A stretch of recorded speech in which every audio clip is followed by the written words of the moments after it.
What you are about to hear is a sample of Detective Tuesdays, as heard on the Radio Theater channel at oldtimeradiolisten.com. This is the Radio Theater channel.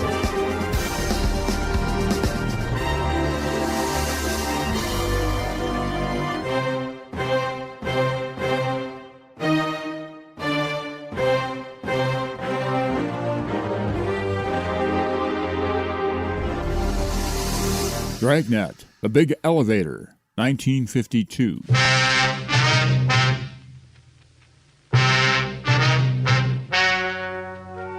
The story you are about to hear is true. The names have been changed to protect the innocent. Fatima Cigarettes, best of all king-size cigarettes, brings you Dragnet on both radio and television.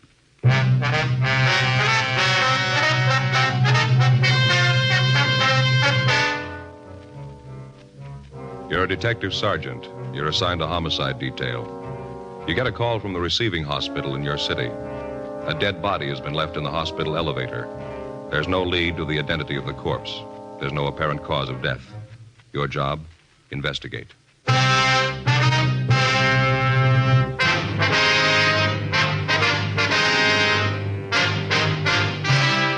Dragnet, the documented drama of an actual crime. For the next 30 minutes, in cooperation with the Los Angeles Police Department, you will travel step by step on the side of the law through an actual case transcribed from official police files. From beginning to end, from crime to punishment, Dragnet is the story of your police force in action. It was Wednesday, November 9th. It was foggy in Los Angeles. We were working the night watch out of homicide detail. My partner's Bill Lockwood. The boss is Captain Lorman. My name's Friday. It was 11:28 p.m. when we got to the third floor at Georgia Street Receiving Hospital, Dr. Terrell's office. Friday, glad to see you. Been waiting for you. We made it as soon as we could, Doctor. I'd like to have you meet my new partner, Bill Lockwood. Dr. Terrell, Bill. How are you? I think I've seen you around, Lockwood. Yes, sir. How are you? I understand you got a problem, Doc. What's the story? Odd one. Happened a few minutes after 11. You want to sit down a minute? I'll fill you in before we go back and take a look at the body. Thank you very much. I understand it's a woman, that right? Yeah, Grace Morgan. She's a night nurse on duty. She told me she was sitting at the desk checking over some patients' cards. It was about 5-10 minutes after 11 when she heard the elevator come up. Mm-hmm. She heard the elevator stop and the doors open. Kept on checking the cards there, didn't pay any attention to it, and then she realized nobody got out of the elevator. She looked up, and the elevator doors were still open. She saw this young woman slumped over in a wheelchair sitting there in the elevator. The woman was alone, was she? That's right. The nurse went over and wheeled her out of the elevator. The woman was wearing a nightgown, a bathrobe over that. She was unconscious. Nurse called me. The two of us took the woman into a treatment room. I examined her. She was dead. Any indication how long? The body was still warm. She'd only been dead a short time. Mm-hmm. Any idea of the cause of death? I noticed a couple of abrasions on her right shoulder, another one in the right temporal region. Not positive, but I don't think any of them were severe enough to cause death. No other markings at all? No, she seemed to have been in good physical condition. Noticed a strong smell of alcohol, though. Could be she'd been drinking. Is the nurse pretty sure the woman came up the elevator alone? Possibility one of the attendants might have brought her up? No, I checked with the attendant on duty down in the first floor lobby, Ray Collins. He didn't bring her up. He said a man came in the lobby about 11 o'clock, said he had a sick woman out in his car. He asked for a wheelchair to bring her in. Ray asked if he could help, but the man said he'd take care of it. That's all Ray knows about it.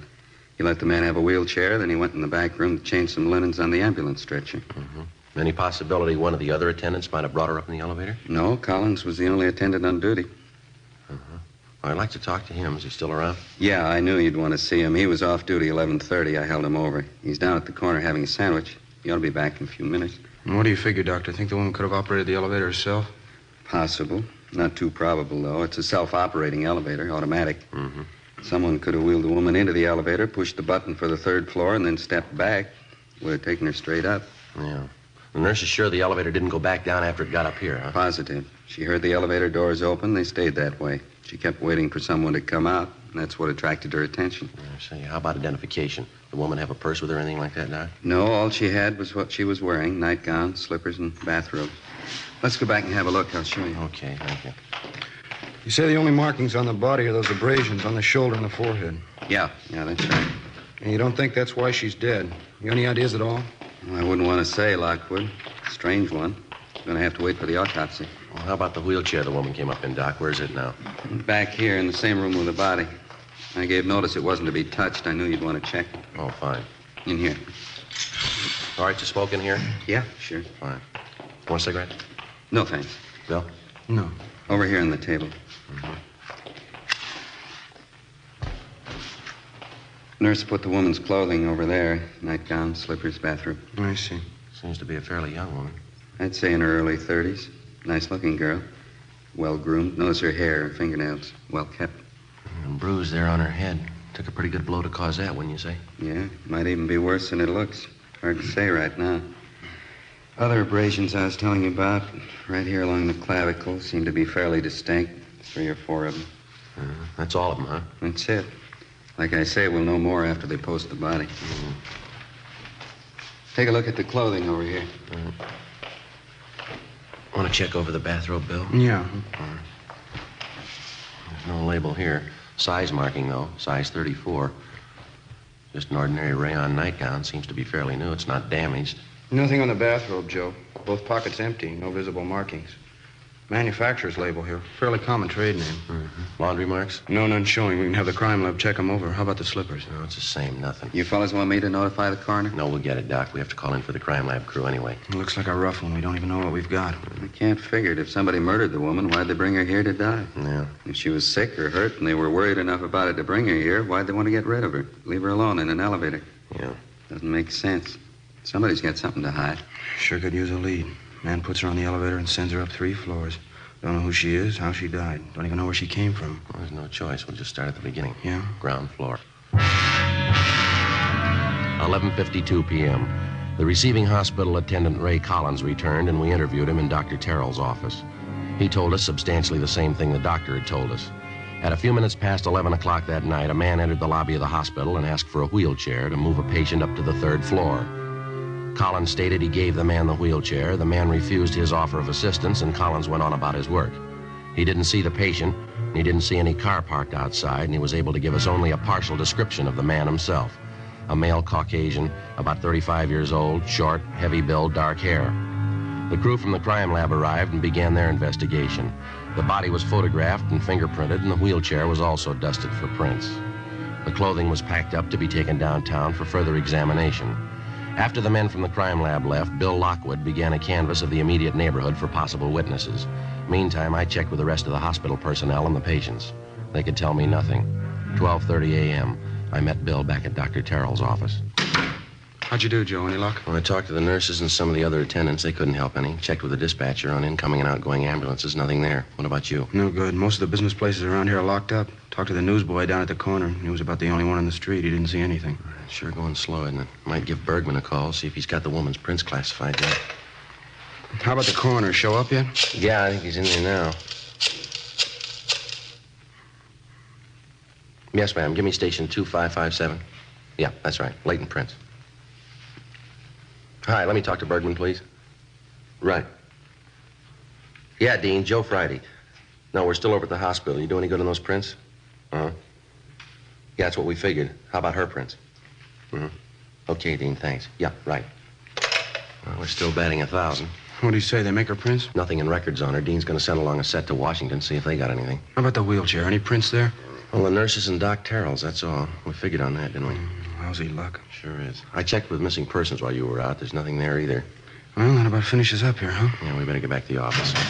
Joe? Yeah, I Doc. think I got something for you here. Yeah?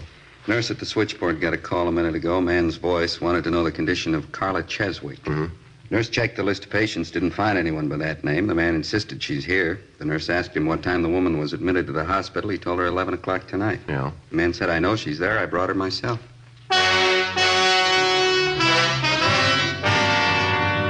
Along with Dr. Terrell, Bill Lockwood and I went down the hall and talked to the nurse who'd received the phone call. She told us that she tried to question the caller as to his name and his relationship to the alleged patient, Carla Cheswick, but the man refused and hung up. We put in a call to R&I and asked him to run the name for us. There was no one by that name in the files. We went back to the doctor's office and started checking through the telephone directories. In the northwestern section, we found a listing for a Mrs. Carla Z. Cheswick on North Capitol Avenue. We called the number, but there was no answer. Then we checked with the office, told them what we had, and that we were going to follow through on it. 1:18 a.m. It was only a possibility, but it had to be checked out. Bill Lockwood and I left Georgia Street Receiving Hospital, got in the car, and drove out to the address on North Capitol Avenue. It was a large apartment house, fairly new. The name on the mailbox for apartment 18 was Mrs. Carla Cheswick. We rang, but there was no answer. We finally had to get the manager out of bed, Mrs. Herbert. We identified ourselves and explained the reason for our visit. She got a pass key, showed us upstairs to the second floor, and let us in apartment 18. There was no one there, but there was evidence of a recent party within a matter of hours. Half-filled cocktail glasses, an empty whiskey bottle, a glass bowl containing partially melted ice cubes. An end table in the corner had been overturned. In the bedroom, women's clothing was scattered on the floor and on the dressing table. On the mantel in the living room, there was a picture of a woman. Did you notice anything unusual about her at that time, Miss Herbert? I mean, anything out of the ordinary? No, don't think so. She'd been drinking some. I'm pretty sure of that, but that's not unusual for Mrs. Cheswick. She drinks quite a bit. Parties and things. Runs around a lot. Yes, ma'am. You didn't notice anything about her face? No cuts, bruises, anything like that? No, nothing like that. Why? And you told us she had quite a few men friends. Do you know any of their names, where they live? No, can't say to do. She was just one of the tenants. I didn't try to get acquainted. Didn't have much in common with her. The other tenants didn't either, matter of fact. She kept pretty much to herself, her and her friends. Mm-hmm. I see. Now, about this party she had last night, Miss Herbert, you say you don't know who was there with her? No, I'm afraid I don't. When I called her on the phone to ask her to quiet things down, I heard that one man's voice talking. That's about all, though. I couldn't tell you who was there. Well, is there anyone at all that you know of that was close to her? I mean, someone we could talk to about her. Well, her husband, I suppose. He's the only one close to her I know. He comes around every month and takes care of the rent. Kind of a peculiar thing, but I never questioned it. I figured it's their business, live and let live. Do you have any idea where we can find the husband, ma'am? No, I'm not sure. He works at a machine shop out near Glendale.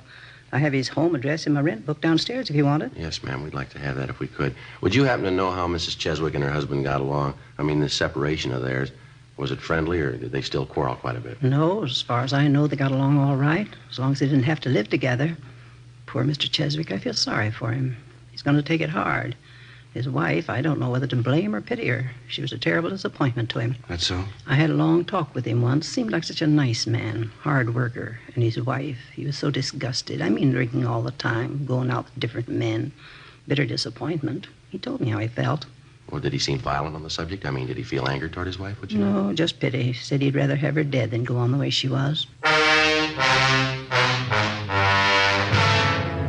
We checked through the dead woman's apartment for names and addresses of some of her men friends, but we found nothing. The crew from the crime lab went over the apartment thoroughly. The only evidence found were fingerprints on some of the cocktail glasses. Along with the apartment manager, Mrs. Herbert, we went downstairs and she gave us Mr. Cheswick's home address and also his place of employment. 2:30 a.m. We got to a phone and called Cheswick's home, but the people he was staying with told us that he wasn't there. He was working the all-night shift at a farm implement factory on Glendale Boulevard. 3:05 a.m. Bill and I drove out to the factory and checked with the night personnel superintendent. He directed us to the factory repair shop where Cheswick was employed as a welder. The foreman at the repair shop pointed him out for us. Cheswick was working on the welding line, a tall, thin man, slight build. Bill Lockwood and I went back and introduced ourselves. Yes, sir. Ernie Cheswick. That's my name. What can I do for you? I'd like to talk to you for a few minutes if we could. It's about your wife, sir. Carla? What's the matter? Is she in trouble again? Well, it might be better if we could step outside and talk. It won't take very long. All right, I got to finish up this little job here, if you don't mind waiting. A couple of pieces of tubing. It won't take a minute. Sure, you go right ahead.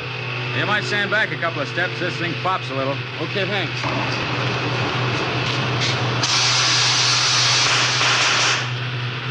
Too much oxygen. Have to light it again.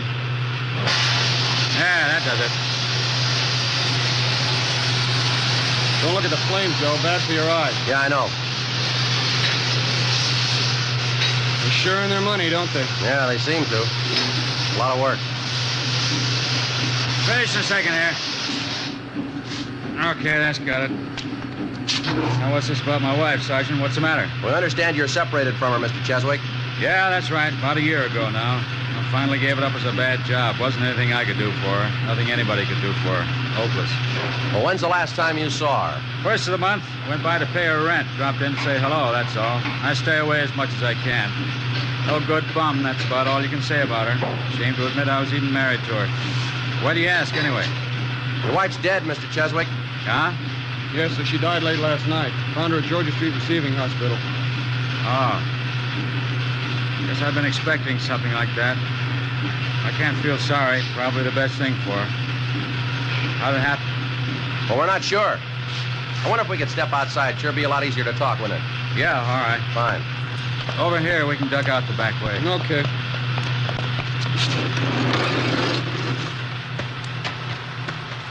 You say they found her at Georgia Street, huh? What was it? She in an accident? No, sir, it doesn't look like that. We're going to have to wait for the coroner's report. What time do you check in at night for work, Mr. Cheswick? You're supposed to be on the job by 10 o'clock. I punched in before that tonight. Why? A routine question. I suppose the men around the plant will vouch for you. You checked in at 10 and you've been here ever since? Yeah, that's right. You can ask any of them. What's the pitch? You think I had something to do with it? Carla getting killed? Well, we didn't say that, Cheswick. Your wife's dead, and we have to check on all the leads, all the possible suspects. Well, I don't know how it happened, but I didn't have anything to do with it. She wasn't well. I lived 9 years with her. Lousiest 9 years of my life. Booze, parties, going out all the time. She wasn't a wife. She didn't know what the word meant. I understand she's been running around with different men lately. Do you happen to know any of them? No, I don't know. I couldn't care less. Stupid dame, Sergeant. That's the easiest way you can let her off. I tried to make a go of it. Wasn't any good. I worked for her, tried to give her everything she wanted. Didn't make any difference. Yeah? She was a bum. Some of them must be born that way, a bum dame. I could have killed her. I had reason enough to. I didn't. How about your wife's drinking habits? She do most of it at home, or did she go out to bars? Always at the bar. Only one place she ever went to. Place on 8th and Rosewood, right on the corner. Went there all the time, 6, 7 nights a week. She'd hang over the bar all night. How'd you like to put up with that for 9 years, huh? Drinking, going off somewhere on weekend. Well, how come it lasted that long, Cheswick? I don't know. I guess I should have had my head examined. Just a bum. I figured I could change her. Kept trying. Never worked out. After the drinking, she'd have these terrific headaches. It'd make her sick. I'd stay home from work and take care of her, wait on her hand and foot. She always made promises, nothing but a liar. As soon as she got well, she'd start it all over again, same thing. Yeah. Just a bum, a tramp. No good at all, no good. Just a tramp, no good tramp. Cheswick? Mr. Cheswick, is there anything we can do? Carla. She's dead. Carla.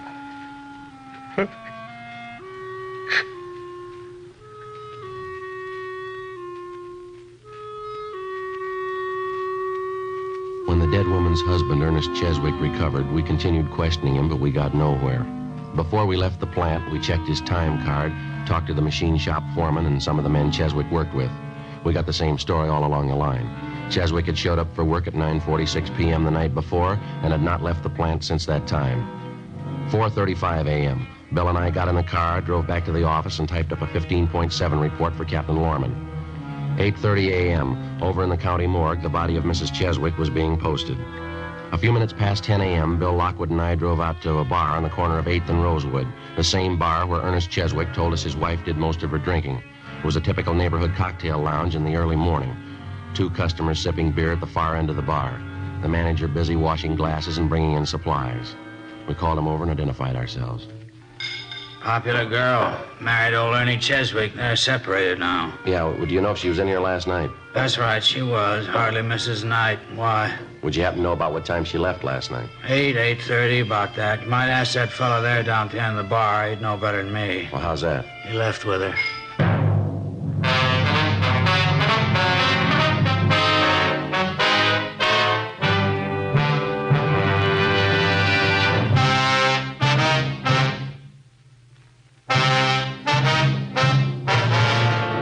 November 10th, Thursday, 10:14 a.m.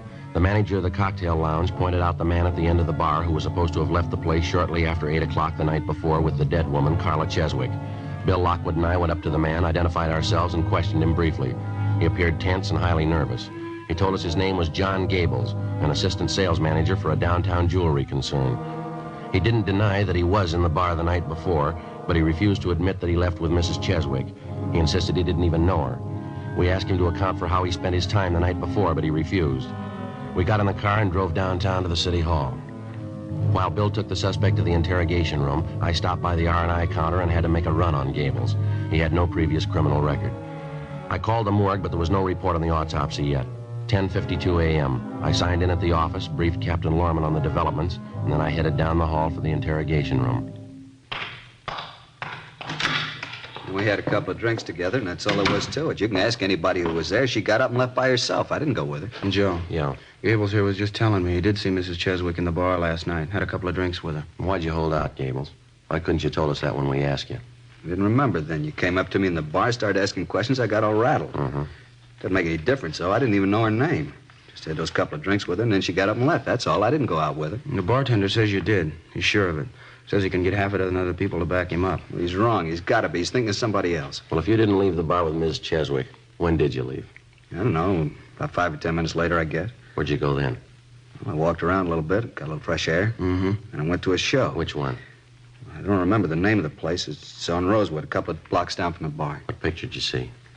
I'm not sure. I had a couple of drinks. You went to the movies? You don't even know what you saw? Well, I told you I had a couple of drinks. I was feeling pretty good. I just don't remember, that's all. Not much of an alibi, Gables. What are you talking about? I don't need an alibi. A woman's dead, mister.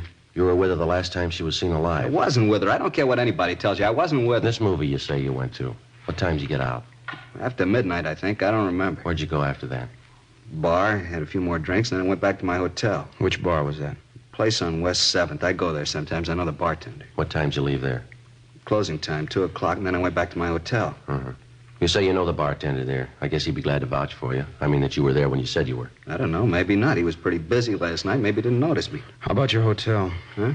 The desk clerk. Somebody like that. They should be able to tell what time you got in, don't you think? No, they wouldn't know. I always carry my key with me. I go in the side door. They wouldn't know what time I got in. What are you trying to sell, mister? What are you talking about? You knocked around town from 8 o'clock last night till past 2 o'clock this morning. You can't think of anyone that could vouch for you, where you were, what time you got there, what time you left? I can't think of anybody right now. I don't take down names and addresses every time somebody looks at me. What's the difference anyway? I didn't have anything to do with the girl. This difference, Gables. The attendant at the hospital, he got a good look at the man who came in and asked for that wheelchair. He gave us the man's description. It fits you pretty close. So what? It doesn't mean anything. He could make a mistake, too, just like that bartender. They're all wrong but you. Is that what you're trying to say? Look, as far as I'm concerned, I only got one thing to say. I had a couple of drinks with Carla last night, and that's all. She left by herself. I didn't even go near the apartment. How'd you know she had an apartment? Well, you told me. You said so. No, we didn't say anything like that. And I guess I heard it around the bar. Maybe she mentioned to me. Yeah, that's probably it. Why don't you come off it, Gables? Come off what? I don't even know what you're getting at. We want a straight story, and we're not getting it. You told us you didn't even know the Cheswick woman before last night. You didn't even know her name. That's right. Then why'd you say Carla just a minute ago? You said I had a couple of drinks with Carla. I say that? That's what you said. Maybe I just hadn't remembered. I was drinking quite a bit, talking to her. Maybe I just remembered it. Won't do, Gables. Story doesn't hold water. How about it? I don't know. I was drinking quite a bit. A lot of things I don't remember. How about giving it to us straight? What do you remember? I thought about it all night. The more I went over it, the worse it got. I just couldn't remember. I knew what it would sound like in court. I couldn't tell it that way. You couldn't tell what? I didn't kill her. I didn't even touch her. You gotta believe that. Yeah. I left the bar with her about 8:15, 8:30. She invited me up to her apartment. She was pretty well gone. Had quite a few drinks. Mm-hmm. We got there, had some more to drink, and then Carla got up and started for the kitchen to get some more ice. She tripped, I think, stumbled a little bit, and then she fell down. I think that's the way it was. All right, go on. She tried to get up, and then she fell again. Wasn't a bad fall, though. I figured she just passed out. Got some cold towels, ice water. I tried to bring her around. It wasn't any good. She was white as a sheet. I got scared. I didn't know what happened. What'd you do then? I don't remember. I just kept trying to bring her around. I don't remember any of it very well. I don't even know why she fell down. You think you could have hit her, Gables? You think maybe that's why she fell down? No. I don't know. I don't think so. I don't think I was mad at her for anything. I think we were having a pretty good time. I just don't remember, that's all. I'm not sure about any of it. Lousy booze, no good at all. Did you kill her, Gables?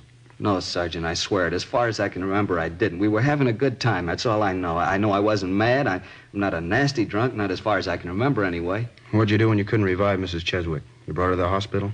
Yeah, the shape I was in, I couldn't figure anything else to do. I got her in the car, drove her down to Georgia Street. I put her in the elevator, pressed the button, and sent her up. I'm a married man, you know. I didn't want any scandal and didn't want to get involved. You didn't kill her. Is that what you want us to believe? I don't know what to tell you. I don't remember. If I killed her, I think I'd know it. I'm sure I would. I just don't remember. I'll get it. Okay.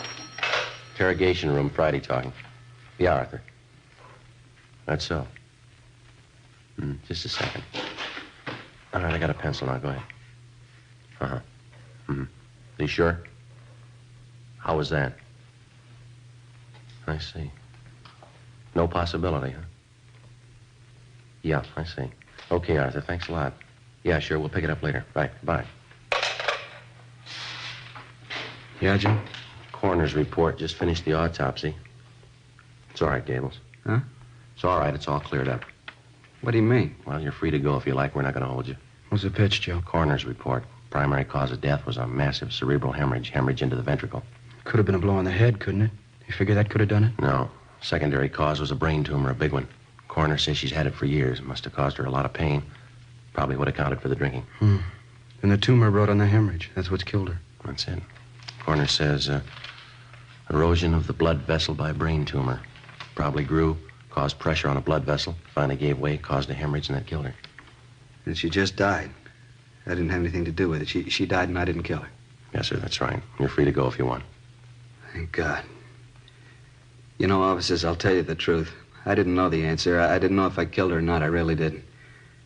Drinking so much, came to, and there she was dead. I didn't know what happened. I really didn't. I didn't know the answer. Well, you're one up on us, Gables. Huh? We thought we did.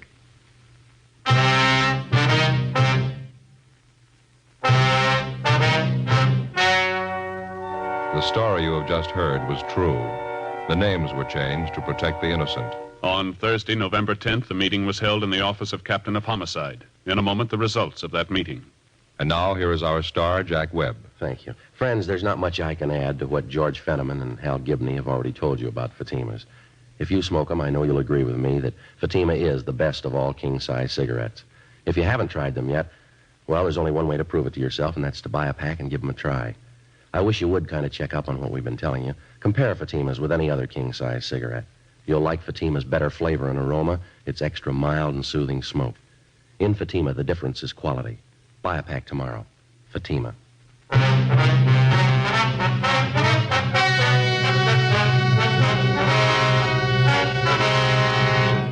With the filing of the official autopsy report by the county coroner, John Gables was cleared of all charges. He was released from custody immediately.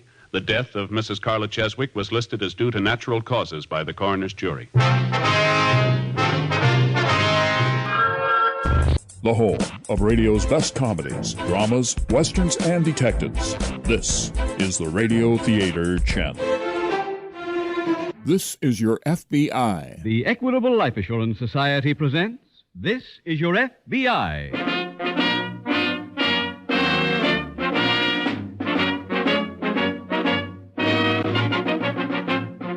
This is Your FBI, the official broadcast from the files of the Federal Bureau of Investigation. Presented transcribed as a public service by the Equitable Life Assurance Society of the United States and the Equitable Society's representative in your community.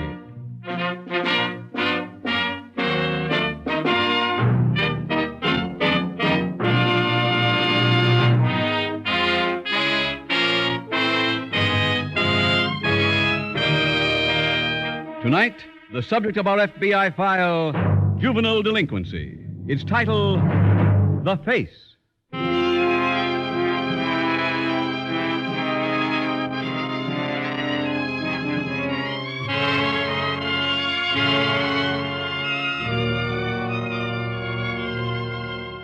There are no accurate figures on juvenile delinquency in the United States today, but without any question, it is the most serious law enforcement problem of the day. Any statistic must be an understatement because of the practice in some localities of not fingerprinting youthful offenders. However, it can be said that during the past 10 years, youth has been in the vanguard of the criminal army in this country. One basic cause of that high rate of juvenile crime is the lack of a sense of moral responsibility. And for this, the blame rests squarely on the parents of the country. For it is in the home that the child must learn that others besides himself have rights, must learn the values that will help him grow into a decent, law-abiding citizen, a public servant, and not a public enemy.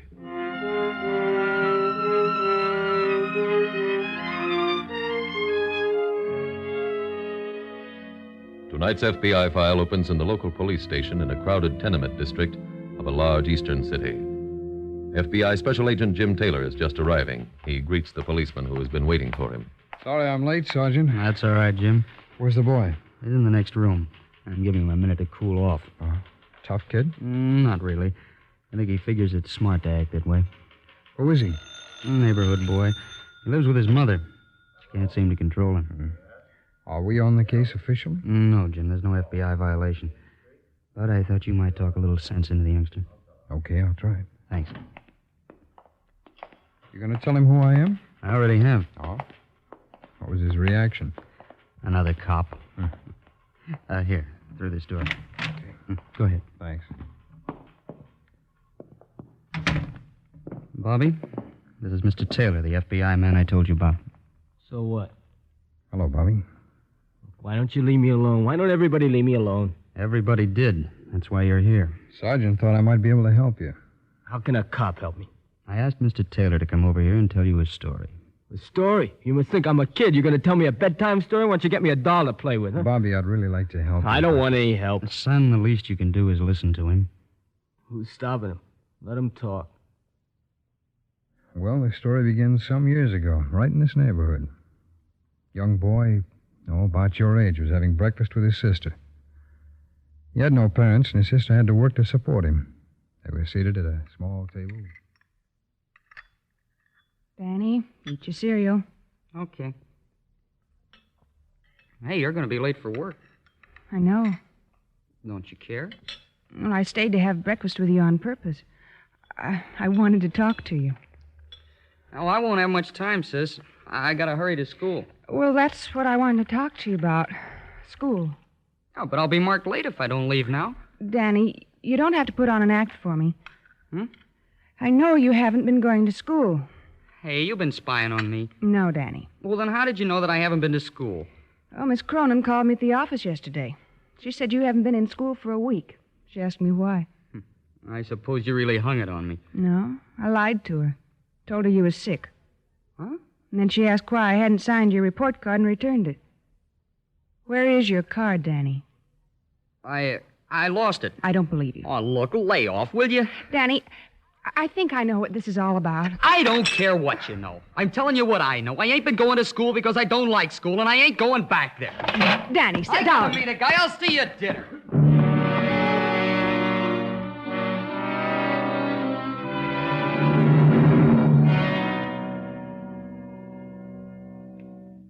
Well, Bobby, that's just the beginning of the story. And whether you recognize it or not, Danny was a kid just about like you. I hadn't met him at that point. I hadn't even heard of him, in fact, until I was called into the office of my agent in charge. You sent for me, Mr. Russell? Yes, Taylor, I did. If it's on that Barrett file, the last report was held this is something that just came in. Oh? Are you familiar with a place called Mike's Diner out on Route 11? Yeah, I've eaten there a few times. Well, quite a number of truck drivers make that a coffee stop. Yeah, so I noticed. The last couple of weeks have been almost nightly thefts from trucks running interstate. Huh? First, we thought it was an organized ring, but last night one of the drivers got a look at the thief. A good enough look to give us a description? Yes, there's a boy about 16. One boy, alone?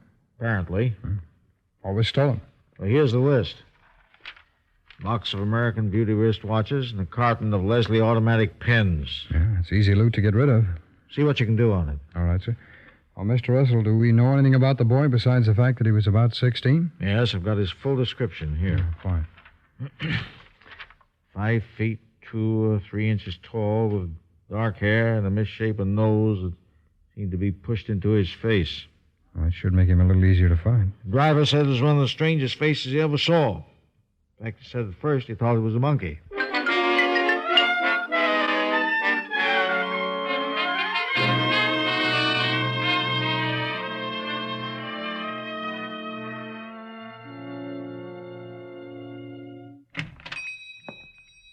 Yeah, back here, Danny. Okay. Well, hiya, pal. Have you got something for me? Mm-hmm. Oh, so you're really working, ain't you, kid? Don't call me kid. Pardon me. Well, now, what have you got? Here. One fountain pen? Oh, I got more. How much is it worth? Where'd you get 'em? That's my business. Then take it back. Why? I want to know how hot the stuff is before I make a price. Maybe I got to hold on to it till it cools off. See, that makes a difference. Well, I swiped them off a truck out by Mike's Diner. Mm-hmm. How many more you got? 12 dozen. And I got some watches. Mm-hmm. Pens are worth $1 apiece. Hey, you got some right there in your window for $5 each. My price is $1. You know, you could buy a mask with the money. Shut up! Hey, come here, son. Oh, come here. I was only kidding. Come here, Danny, come here. Say, Danny, how'd you like to graduate? What do you mean? Well, I know some guys could use a kid like you. I told you once, I'm not a kid. Oh, there I go. There I go again. I mean, they could use a man like you. You know, little fella, man who's small. For what? Well, they do warehouse jobs, and they need somebody little who can climb up and get in through the windows. I don't want it. Okay. What about the pens? I'll bring the stuff back in an hour.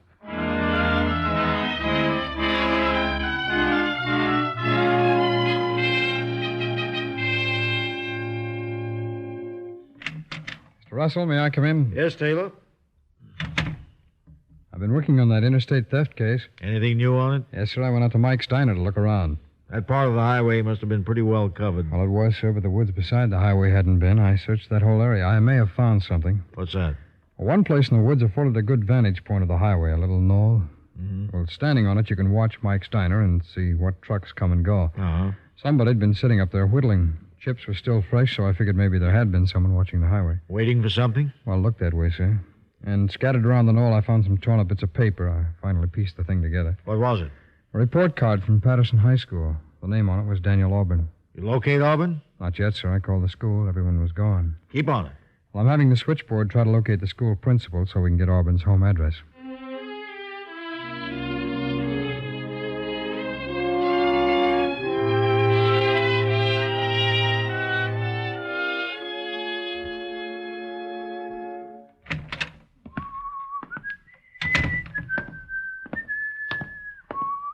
Hello, Danny. Hello, sis. I thought you were going to work. I did. You didn't get fired, did you? No. Said I wasn't feeling well. My boss gave me the rest of the day off. Why don't you go for a walk, sis? That always makes you feel better. Well, why don't you go see the movie at the Paramount? It's swell. It's all about Are you a guy trying to get me out of the house, Danny? No. Well, it won't work. I stopped at school on the way home and saw Miss Cronin. Oh.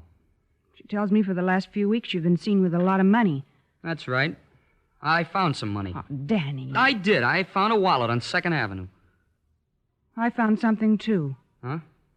I found a box of fountain pens and a box of watches in your room. Now, look, sis, I told you once before Danny, that I went to your bureau to see if any of your socks needed darning. Well, why didn't you ask me? No, that's not important.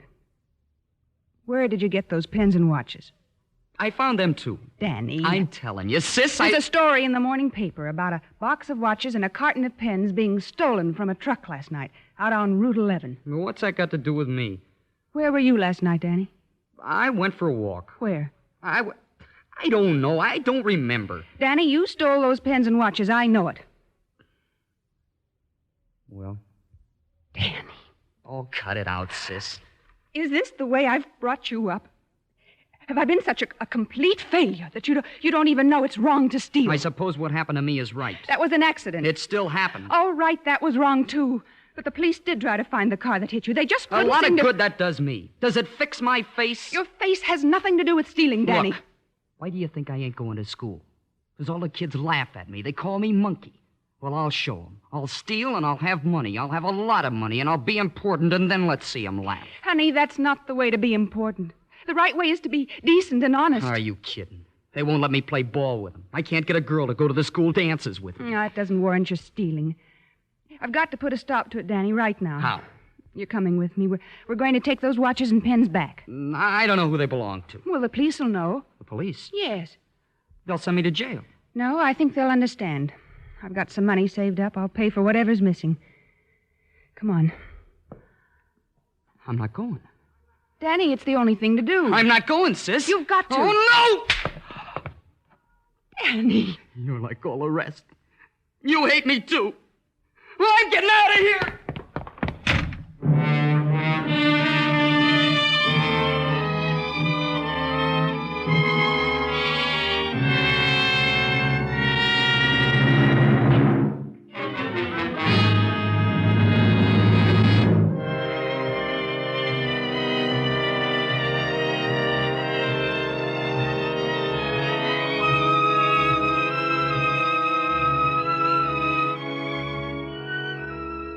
There's an important point brought out in tonight's case from the files of your FBI.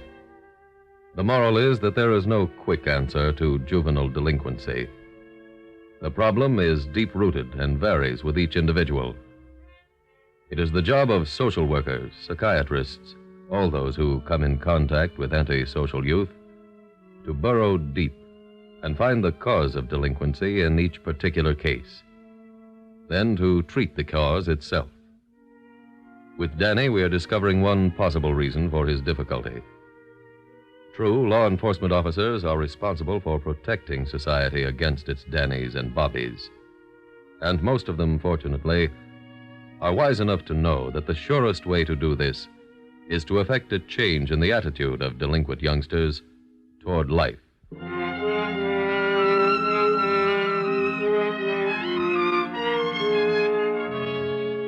Tonight's FBI file continues at the local police station. Sergeant, have I left out any of the details in Danny's story so far? No, Jim. I think you've covered everything.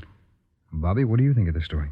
It's a story, that's all. No, you approve of Danny hitting his sister? Sure. What business she have trying to bring him to the cops? Well, I think you'll understand that better when you hear the rest. You want to hear the rest of it, Bobby? Sure, I'll listen. I'm telling you right now, you're wasting your time. Go ahead, Jim.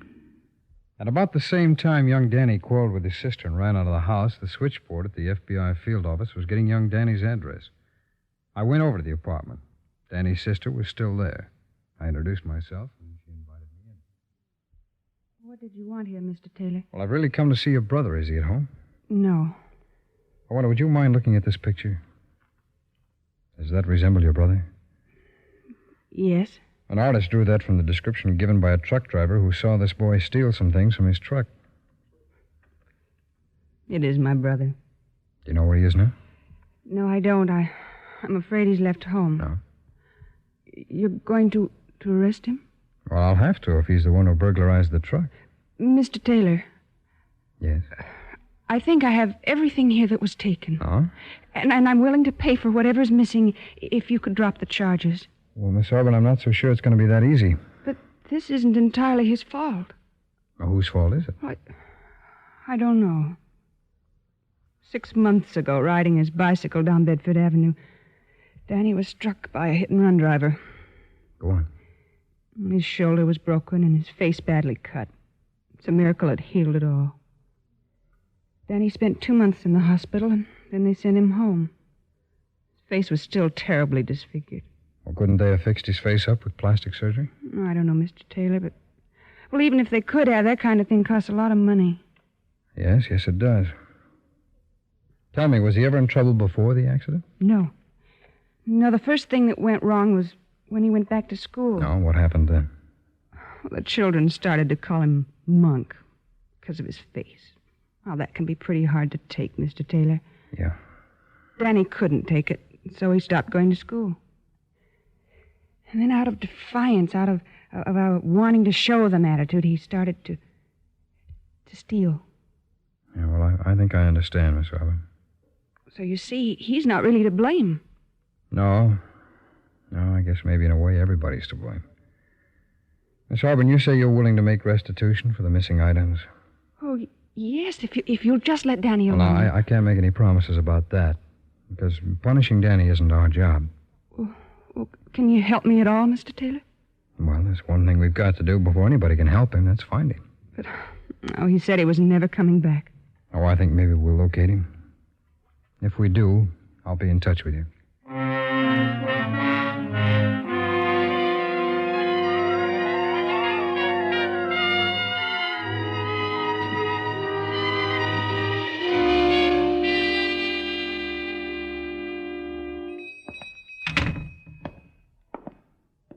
Hello, Mr. Thompson. Oh, hiya, Danny. Well, where is it? I thought you were going to bring the stuff back. I couldn't. What's the matter, Palsy? Somebody steal it from you? No, I got caught. Yeah, Hey, look out. Now, wait a minute, kid. If you're hot... Oh, no, it ain't that. My sister nailed me. Your sister? Yeah, she's going to give this stuff back to the cops. Oh, that ain't good. Well, I'm not going home. Now, son, now you're talking. You know, Danny, I ran away when I was a kid. Only one trouble. I got no money. Mm-hmm. You want to make some? Sure. Well, that thing I spoke to you about this morning is still open. You mean with the big guys? Mm-hmm, that's right. All I got to do is climb in a window, huh? Mm-hmm, that's all. Just climb in the window and come down and open the door. Well, Now. If you're afraid, you better not do it. Who's afraid? I'll do it. Good boy. But I need some money right away. That's all right. Your first job's tonight.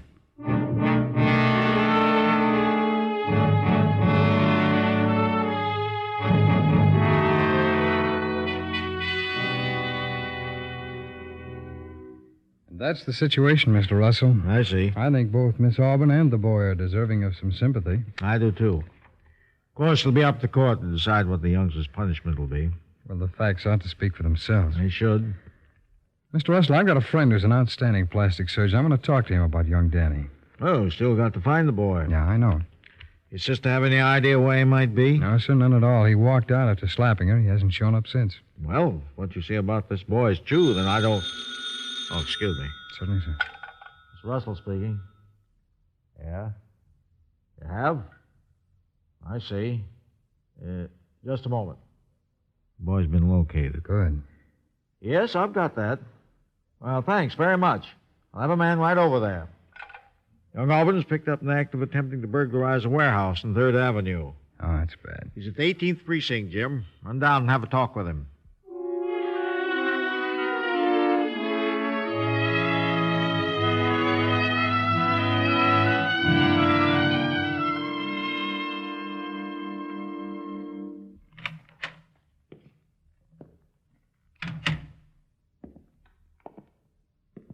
Hello, Danny. Who are you? I'm a special agent of the FBI. Oh, another cop, huh? I'd like to have a talk with you, son. I don't want to talk to you. Danny, I went to see your sister. She told me some things about you. Oh, why don't you keep her nose out of my business? Because she loves you. Loves me? She wanted to turn me over to the cops. She wanted to take me to jail. No, that's not true. Well, then where did she want to take me? To the zoo? Hey, that wouldn't be bad. Yeah, I do okay in a zoo. In a monkey cage. I look like one, don't I? Yeah, and I can act like Danny, one, too. stop it. Look, see me scratch myself? Danny, look stop at me. it. See the mug, see the mug, see the mug. Now, you don't mean that, and you know it. Come here, Danny. Come here. Take a look at this picture. We had an artist draw that from a description of you given by the truck driver. So? Well, Danny, did you ever hear of plastic surgery? A little. They can do wonderful things today. Like what? Well, like they can build a whole new face. They can make you look like just about anything you want. Sure, all you gotta have is a rich old man. No, not necessarily. I've got a friend who's one of the best plastic surgeons in this country, Danny. I showed him this drawing of you. What'd you do that for? Oh, reason. I showed him your picture and told him about your accident. I don't want anybody feeling sorry for me. I can take care of myself. He drew a picture for me. Would you like to see it? Here. Well, who's this? My doctor friend says it can be you. He can make me look like this? That's right. And he wants to do it for nothing, Danny. For nothing? Yeah. He don't even know me. Sure he does, son. I told him all about you. Yeah. Can I make a telephone call? Sure, Danny. What do you want to call? My sister.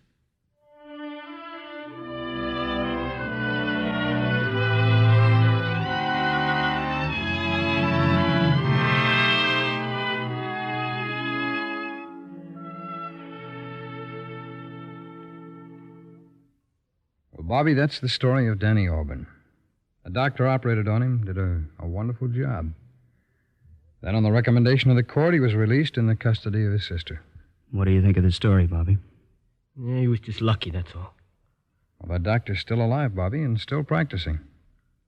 We can speak to him about you. About my face, you mean? That's right. And he'd help you. Look, how do I know you didn't make the whole thing up? No, it's a true story, son. I can prove it. How? Sergeant? Yes, Jim. Tell him. Okay. Bobby, I'm the fellow in that story. I'm Danny Auburn.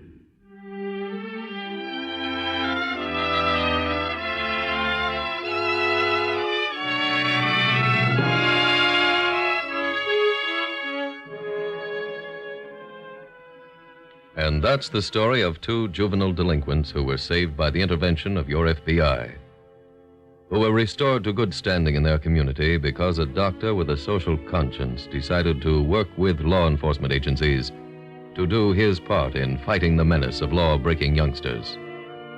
Offhand, you might have said there wasn't anything a plastic surgeon could do to combat juvenile delinquency. But each of us can contribute to this battle if we have the mind to do it. The mind and the heart. It isn't difficult to enroll as a fighter against juvenile delinquency. It might cost time or money. But if the future of the nation is of any importance to you, you will enlist tomorrow in this war. This incessant war against a wave which is creating criminals in America faster than the nation can build prisons to house them. Let tomorrow be a day of dedication, when you will dedicate yourself to join the ranks of those doing their part to ensure the future, their future and yours.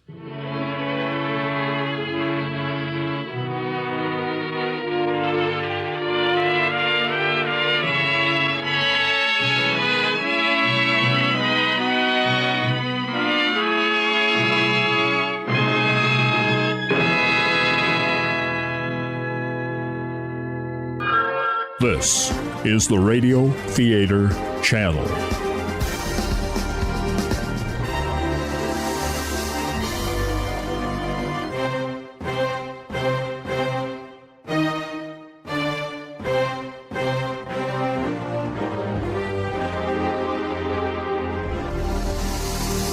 Yours truly, Johnny Dollar, The Fairway Matter, 1954. For your listening enjoyment, John Lund as Johnny Dollar.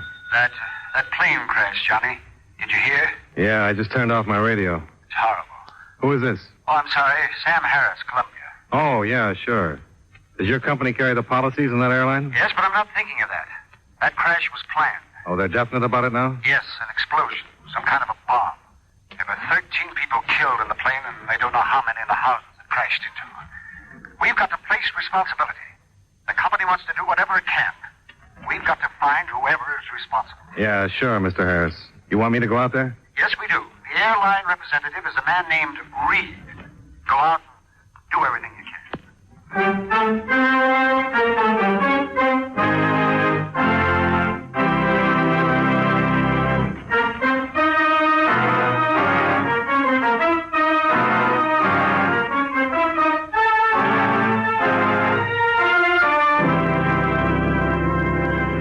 Expense account submitted by Special Investigator Johnny Dollar to Home Office, Columbia All Risk Insurance Company. The following is an accounting of expenditures during my investigation of the Fairway matter.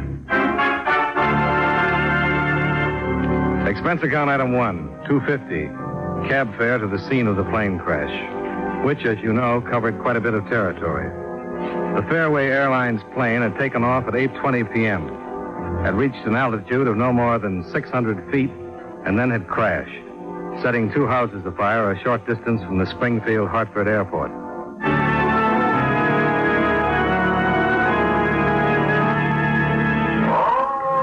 I got there a little after 9:30. One house had been partially saved, but the other had been completely demolished. The family of 4 living in it had been killed. The parents of 1 child in the first house were not expected to live. And beyond, twisted pieces of the plane were scattered across the field.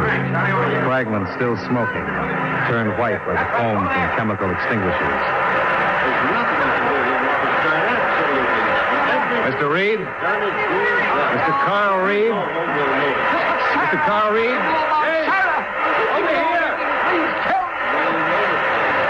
Please, at least don't wait in your car. We'll let you know as soon as we can. My baby, my baby. Yes, sir. What did you want? My name is Dollar, the insurance company. Insurance company? Good Lord. This is hardly the time to worry about money, is it? I'm only an investigator. They've hired me to help in any way I can to fix the plane. I'm sorry. I misunderstood. Yes. You'll have to excuse me, Mrs. Goodyear. There are some things I have to do. Come along, Mr. Dollar. She doesn't know about the explosion. She thinks there's a chance her daughter wasn't on the plane, but she was. She was the stewardess. You haven't told her? I can let her hope for a couple more hours. Oh, why shouldn't I? I've had to tell so many people. Oh, it's horrible. Horrible. I think even worse than if it had been an accident. When you know it was premeditated, when you know someone planned it. What kind of a person would you have to be to plan something like this? Yeah, it's hard to believe, Mr. Reed. But we have proof. There was an explosion in an extreme aftersection. Destroyed all the control cables to the tail assembly. I don't suppose the civil aeronautics man is here yet, huh? No, but he's on his way. They're sending one of their best, S.W. Nugent. Captain Lenhart of the state police is here, though. Oh? Well, I'd like to talk to him then. Do you have any idea where he is? Well, the last I saw him, he was over there by that... Smith. But see the group of men over by the hangar? Yeah? He might be there.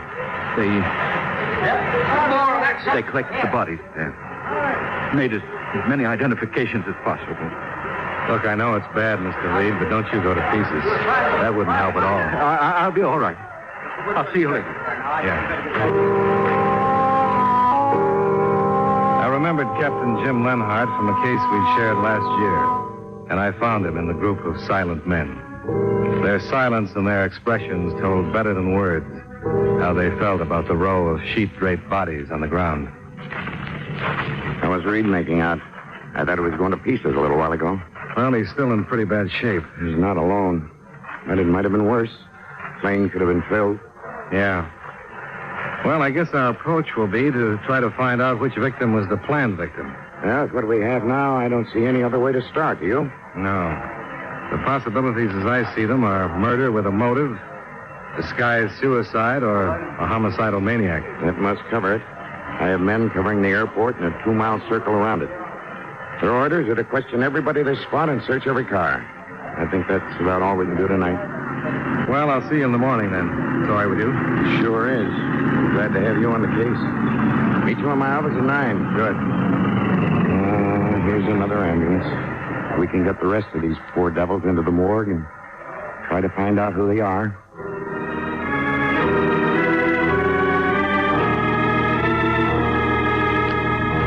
The next morning, the official findings were released. The explosive had been nitroglycerin. It had been detonated by some electrical means, which it was assumed was connected to a timing device that had not yet been found. Captain Lenhart's men had questioned a number of suspicious characters near the airport without result. But Lenhart himself had received an anonymous tip on a possible suspect, a Wilbur Wheeler, who was a member of the ground crew that had serviced the plane just before its takeoff. Wheeler was shown to the captain's office about 40 minutes after I'd gotten there.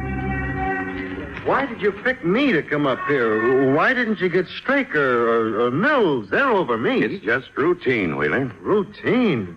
You must have a reason. I got a right to know if you got a reason, haven't I? Why do you think we started with you? Well, I'm asking you, aren't I? The stewardess who died in that crash, Shirley Goodhue. I knew her. We understand that she meant something to you.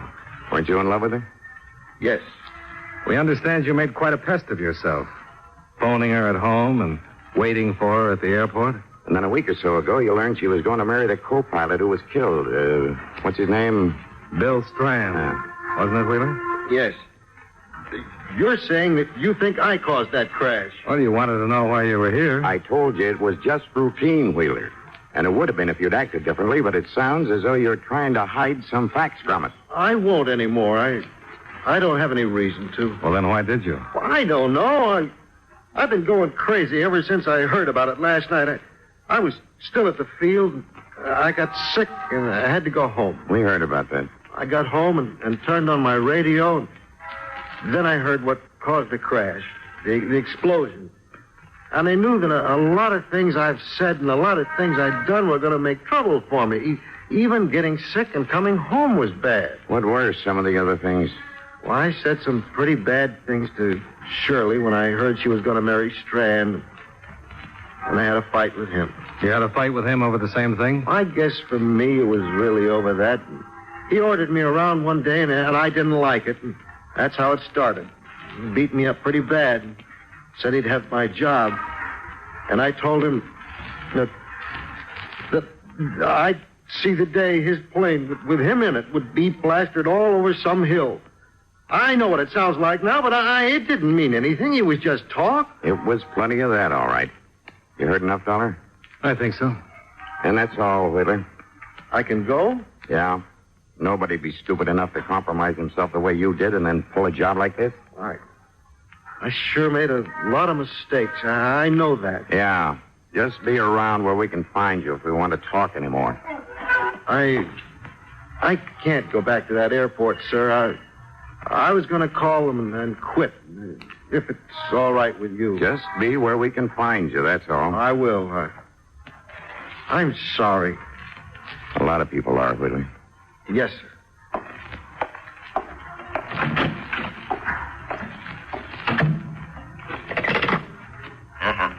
Oh, Collins, the man just leaving my office. Name is Wheeler. Wilbur Wheeler. Have two of the boys get on him and stay. I'll arrange to relieve them tonight. Oh?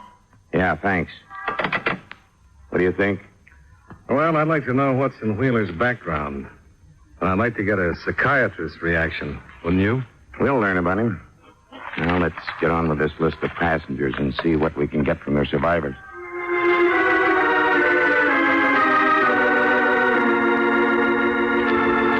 We spent the rest of the day in the efforts of 6 more of Captain Lenhart's men preparing files on the 10 dead passengers.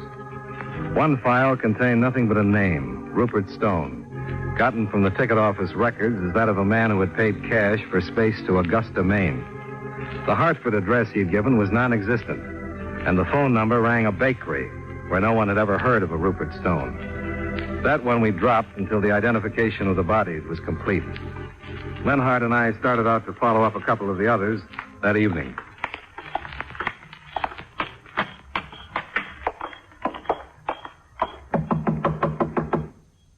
This is rotten work. Yeah, check. Mrs. Graham? Yes?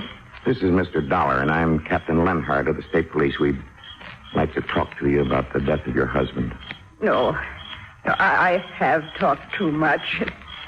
It only keeps in my mind the things I saw in that field and the women crying. We know, Mrs. Graham, but it's our job to fix the responsibility. We only want to ask you a few questions. You'd want to help find whoever caused all those deaths if you could, wouldn't you? How can I help? May we come in? All right. But only a little while. I haven't slept. Thank you. No, Skipper, be quiet. He knows, poor old dog. And very soon he will die. Then I will be alone. Oh, please sit down. Thank you, Mrs. Graham. Thank you. Mrs. Graham, your husband... Yes? He bought space to Boston, didn't he? Yes. Martin's brother is buried there. Martin was a religious man, and quite often he would go to visit his brother's grave. I see. I think that's all we needed, wasn't it, Dollar, to recheck his plans? Yeah. Yeah, I think that was all. Then we better go. We're sorry we had to bother you, Mrs. Graham. And thanks very much for seeing us. It's all right. Thanks very much. Oh, don't bother to get up. You don't have to come to the door with us. Good night. Good night. Good night, Mrs. Graham. Quiet, Skipper. He won't come back. I couldn't cut it. I think that dog did it. Sorry. Don't apologize to me. This hasn't happened to me since I was a rookie. Why don't we have a drink on the way downtown? Well, it suits me. You know Al's on Front Street? Yeah, that's fine. Any place. I'll phone in from there and have Collins check me off duty.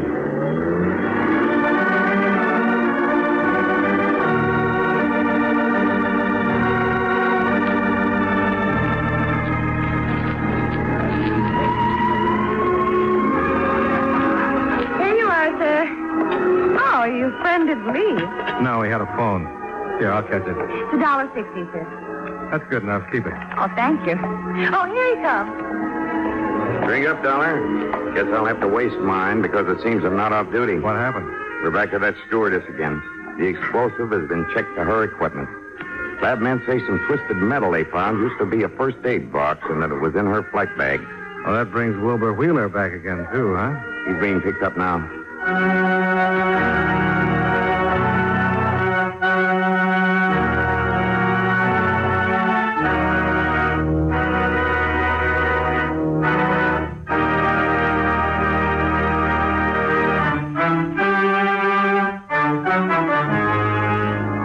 And now, with our star, John Lund, we bring you the second act of Yours Truly, Johnny Dollar. I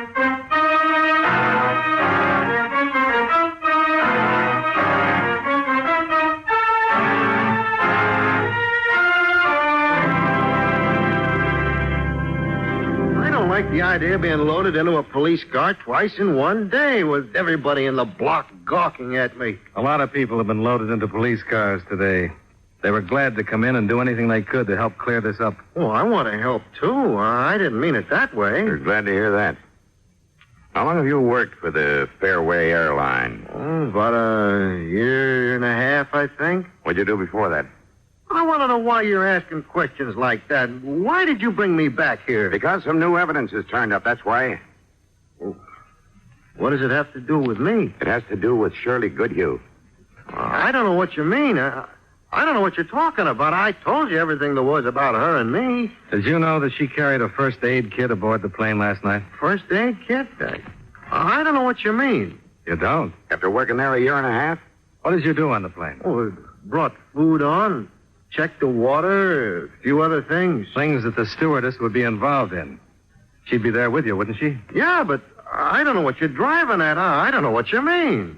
Where did she put her first aid kit, Wheeler? Well, why do you ask me that? I don't remember. I didn't notice. They had a place they kept it, but I didn't notice. Was it open? I don't know. What was in it? Well, if I knew what you meant, I don't know why you're asking me these things. Look, each stewardess has a kit. They take it off the plane when they leave, and they bring it aboard when they report for work. I don't know what you're talking about. The explosive, Wheeler, the nitroglycerin that was hidden in her first aid kit. I didn't put it there. Well, that's what you mean, but I didn't do it. I don't know anything about it. 13 people in the plane, Wheeler. 4 people in one of the houses that crashed. Probably 2 more in the other. I didn't do it. I didn't do it.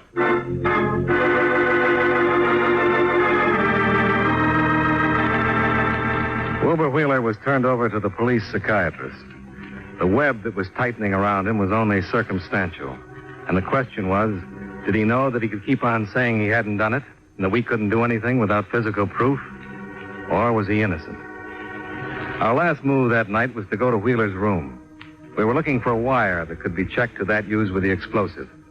We didn't find that or anything else that could be a definite help. But a couple of things we didn't find seemed strange.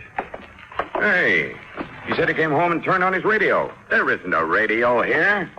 A newspaper's dollar, see any? No, I don't. No, there aren't any. Unless he's got them out of sight someplace. Well, why would he do that? Nope. None in the wastebasket. You'd think a man so close to this would want to find out what the papers were saying, wouldn't you? Guilty or innocent? Yeah. Well, I don't know, Dollar. I'm bushed. Let's drop it for tonight.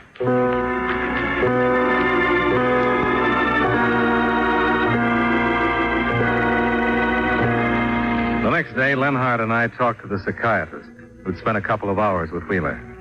The doctor said that Wheeler was definitely suffering from a severe guilt complex. But whether that meant he had actually committed the crime or had only wished secretly that harm would come to Miss Goodhue wasn't clear yet. In terms of evidence, that meant nothing. The lack of a radio or newspaper in his room, the doctor tossed off as meaning merely that Wheeler was hiding from actuality. As Captain Lenhart put it, if that doctor thinks he helped my mental condition, he's wrong.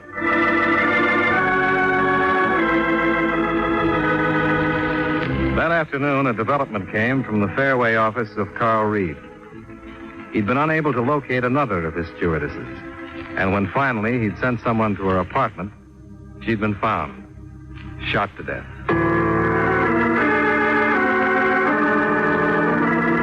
We met Mr. Reed at the scene of the second crime.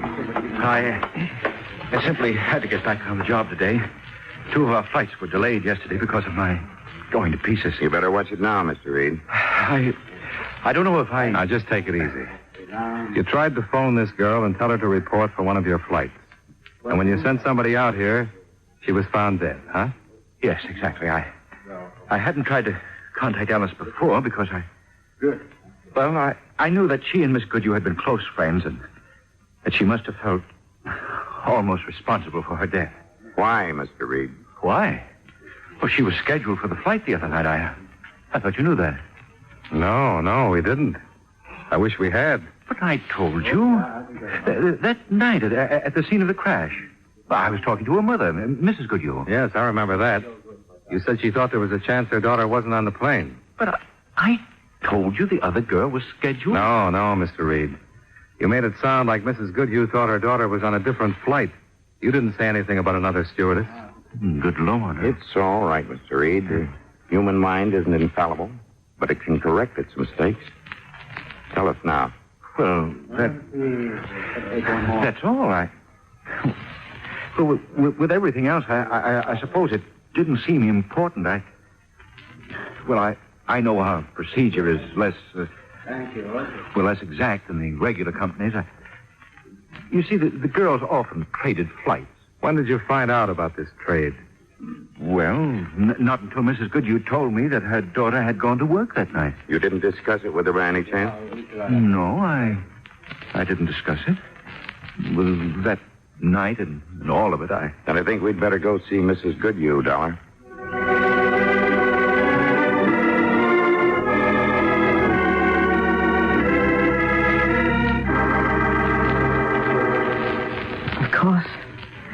Of course, I'll tell you anything I can. We've just learned that your daughter wasn't scheduled to be on that plane, Mrs. Goodhue. Well, no, she wasn't. We understand that she and Alice Turner exchanged flights quite often. But do you know how it happened the other night? No. Shirley was here at home and the phone rang. What time was that, please? Oh, I hardly remember. We'd had an early dinner and... The plane took off at 8:25. How long before then? Well, an hour at least. No, it was less than that because Shirley left in such a hurry. What did she say? Well, she said that one of the girls was sick and she was going to take her place on the flight. Just up to Maine and back. She said she'd be home soon after midnight. I've never liked rushed decisions, and I've always worried when Shirley left in a hurry like that. She did it quite often? Yes, they all did it. 6 of them live here in Hartford. I never liked it. Did she trade more often with Alice Turner than with the others? Do you know? Well, I don't think so. It was an agreement. If one of them couldn't work, one of the others would fill in. Then it's possible that Alice Turner called some of the others before she called your daughter. Yes, it's quite possible.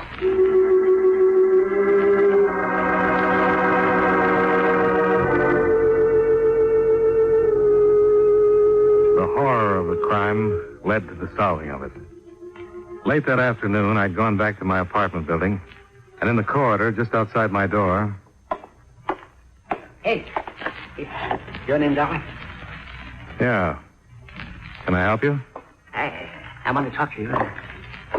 I think we'd better go inside. Well, I'm pretty busy. Yes, I know you are, but I want to talk to you about the plane explosion. Oh. All right. Come on in. I can't stand it anymore. I read about Alice Turner this afternoon. Just can't stand it, that's all. What do you know about Well, it? just that all those people killed for nothing, and I'm partly to blame, too, and I'm ready to give myself up. Well, why did you come to me, then? Why didn't you go to the police? Oh, you can talk to somebody like you. The police are always building the case for the estate. Okay. They'll get you anyway. Yeah, but you'll know what I really said, see? All right, go ahead. His name is Church. Arthur Church. Who's Arthur Church? He's the chief pusher for a bigger narcotics outfit than you ever thought there was. We've had a few cranks in this case already. I'm no crank. What do you mean, Alice Turner was carrying the stuff for him. She wanted to get out, and Church wouldn't let her. So she got smart and set up a meeting with the federal man the other night. And that's why she was killed, and all the rest of them, too. Doesn't make sense. If she'd made this date, don't you think the federal authorities would have been in on this? Well, she didn't tell him who she was or what she did. How do you know of it? I'm the one that told her Church was on to her. I told her to drop it. Sure, not to go. That's my part of it. I told her Church was on to it and that he'd stop her some way. I told her to drop it no matter what. I don't like it. No. Why would she put Shirley Goodhue on the spot? Alice didn't know what would happen. I did. Who could know that he'd do anything like this? Well, why did he? If what you say is true, he could have stopped her some other way. That's my doing, too. I kept her out of sight, you see, and the other night I told her not to do anything, to stay where she was, and not to go to the field, and then she believed me. And then she called Shirley Goodhue and told her she was sick, and that's why she didn't go. Do you know where the explosive was that wrecked the plane? Yes. I read today the first aid kit. That's where Alice carried the stuff. Well, it was her kit. How did the Goodhue girl get it? Yeah, because she was called at the last minute, you see, and Alice had her things in a locker at the field. Oh, look, Mr. Dollar, I wouldn't be here if I wasn't telling the truth. It's a peddling rap for me, don't you see? But I've been reading these stories about the people that get killed and the families that are left, and I couldn't take it. I knew the truth, and then when Alice was killed, well, there was no reason for me not telling what I knew. Are you ready to go to the police? You heard what I got to say. I'm giving myself up, so... Do you know where this Arthur Church is? Yes. He and I live together. And you'll come with us? If I have to. Yes. I'll take you up there.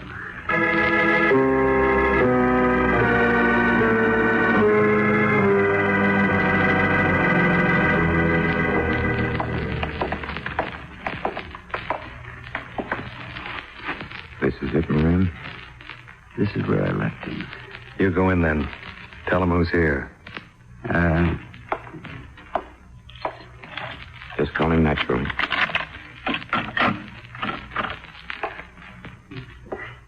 All right.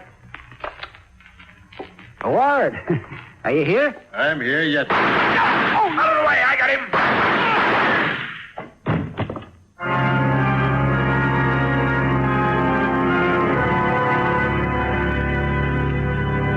Expense account item 2, miscellaneous, $23.45. Expense account total, $25.95. Yours truly, Johnny Dollar.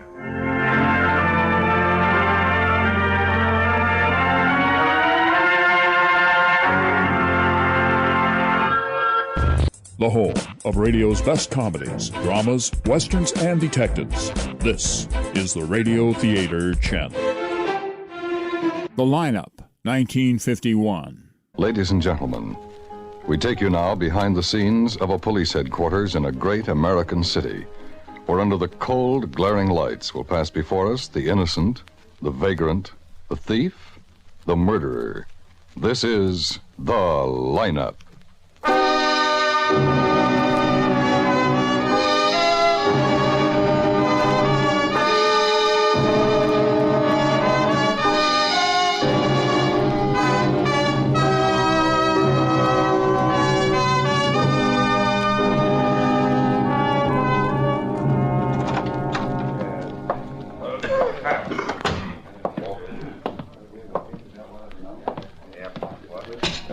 Wouldn't you like to sit a little closer, Mr. Phillips?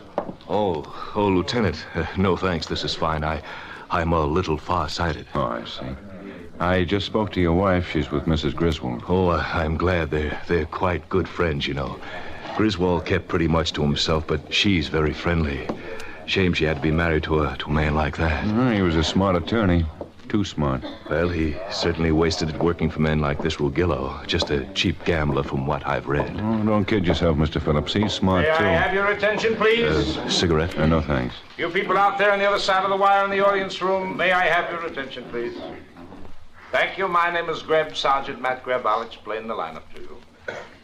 Each of the suspects you will see will be numbered. I've always prided myself on never forgetting a face. Well, let's hope you see one you'll remember. Well, if he's here, I'll know it. Of course, he was quite a distance away, but as I told you, I'm far-sighted. When I ask for questions or identifications, call out the number.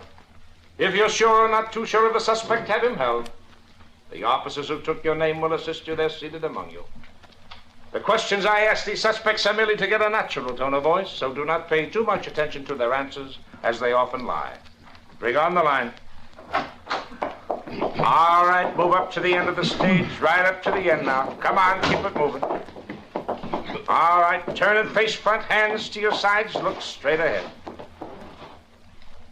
Okay, number 1, Marvin Peck, open charge. Where do you live, Marvin? Wilton Hotel, 8th and Main. What city, Marvin? We don't have an 8th and Main. Biloxi. Fine way to treat an out-of-town visitor. Where are you staying here, Marvin? With a friend. I don't know the address. Where do you work, Marvin? Biloxi. I'm on a vacation. You came here to see Max Rugillo, didn't you, Marvin? I don't even know Rugillo. In 1949, you were arrested in a raid on a gambling house operated by Max Rugillo. I don't even know Rugillo. The Biloxi police have informed us you work a crap table in a place owned by Max Rugillo. I told you I don't even know. All right, Marvin, all right. Step back. Number 2, Fred Tyrrell, open charge. Where do you live, Fred? I live on Eastern Avenue, Sergeant. 463 to be exact. And you work for Rugillo, don't you, Fred? Well, I really don't know who I work for, Sergeant. I just do my job and pick up my money every week. Doesn't make much difference what the fellow's name is, see? What were you doing when you were picked up, Fred? Having a friendly drink with a girl. You know, relaxing. How many times have you been arrested, Fred? Well, now, let's see. It's hard to remember just offhand. 4 or 5, I guess. Of course, we all make mistakes now and then, Sergeant. I remember once when I was a kid, my mother told me, Fred... That's enough, Fred. Whatever you say, Sergeant. Number 3, Ben Sampson, open charge. Step out, Benny. Hold your head up. Where do you live? Broadmoor Hotel, 45th Street. Come on, speak up, Benny. 45th Street. Lieutenant. Where are you working, I Benny? think... Now, just a minute. Let me be sure. Where are you working? The River Club. Yes, sir, I've I'm been sure. there a long time. That's you know the man, that. Lieutenant. Just answer the I was questions, so Benny. surprised for a Never minute. mind the additional I guess I didn't dialogue. really Just expect to see answer you. the- Graham, Yes, Lieutenant. hold number 3 for interrogation.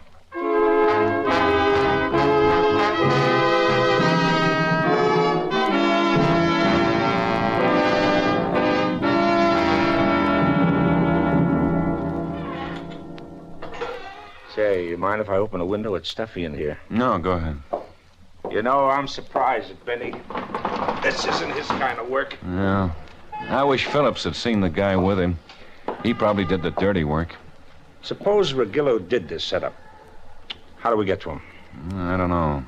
But I'm going to enjoy trying. Federal boys will send us a large bouquet if we can nail him. When was Griswold supposed to testify? Next week. He could have told that committee enough to crucify Rugillo. Well, Rugillo must be a bug for realism. One of his $200 suits got blood all over it. Yeah. Well, let's go have a chat with Benny. I got a good feeling about this, Matt. Close the window, will you? It's blowing all the papers.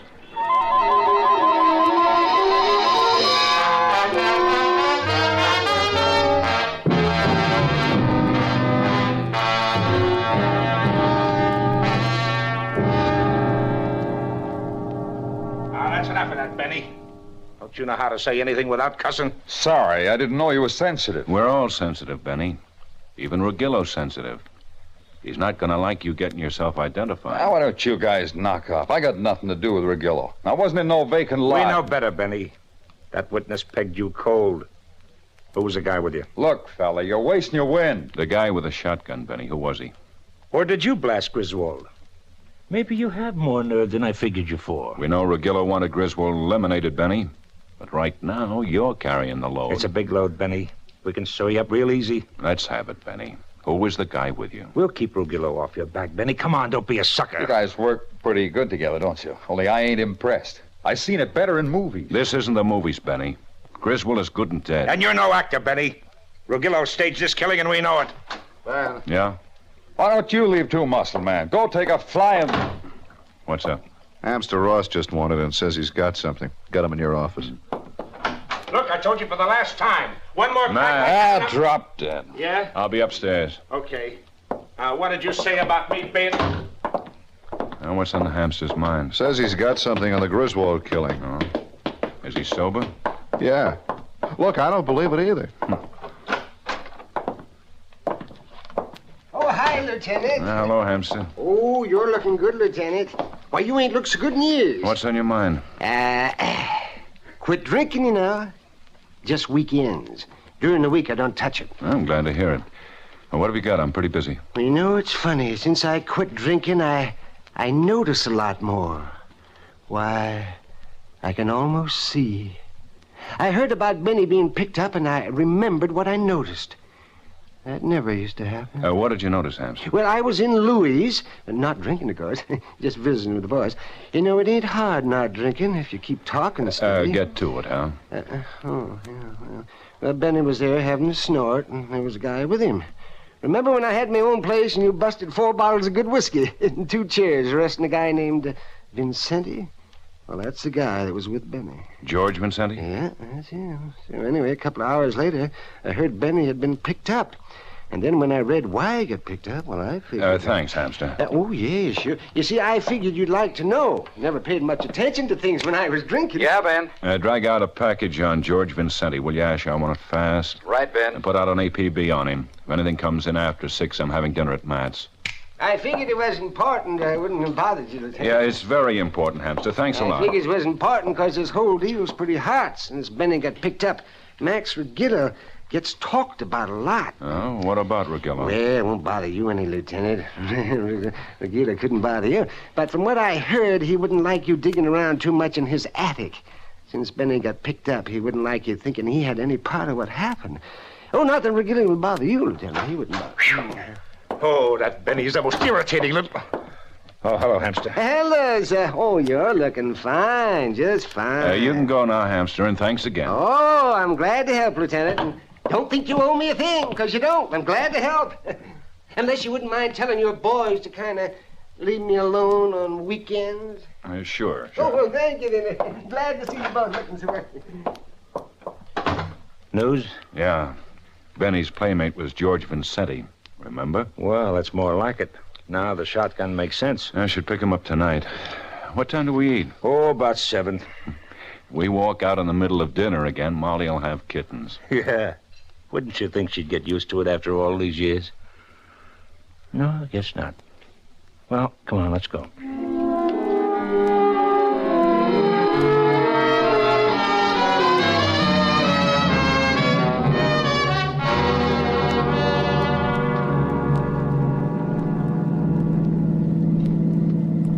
Sure a lot of new houses going up. Oh, yeah. Guy named Aldner's building a new development right near us. There's talk they're going to subdivide the golf course. Huh? This town's sure getting big. Remember when this was just a dirt road? Sure. It wasn't a house for miles. Well, I could have bought 10 acres right in there for... Yeah. Look out! Wait!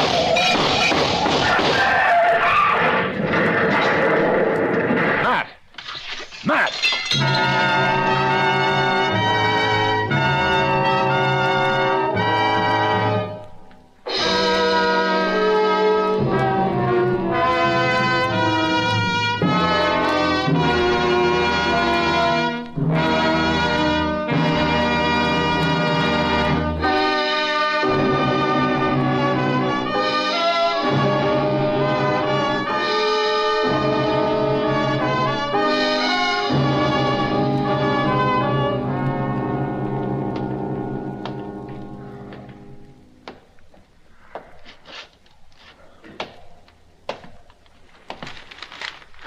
What's in the papers, Mitchell? Oh, Yanks lost yesterday. Dr. Tully, report Here, to I'm second done with floor this desk, section. please. No, Dr. Tully, thanks. second floor Slow desk, down, please. Lieutenant. He'll be all right.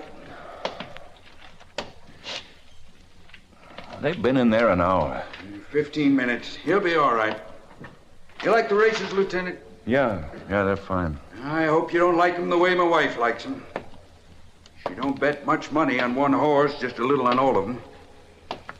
Why don't you sit down and relax? Don't do you no good walking off a lot of shoe leather. Dr. Tully, report to second floor I desk, see him please. come in and go Dr. out, all Tully, kinds. second floor desk, please. I can spot how bad. Gets to be kind of a hobby. Sergeant Greb, he's going to be okay. I'll bet you.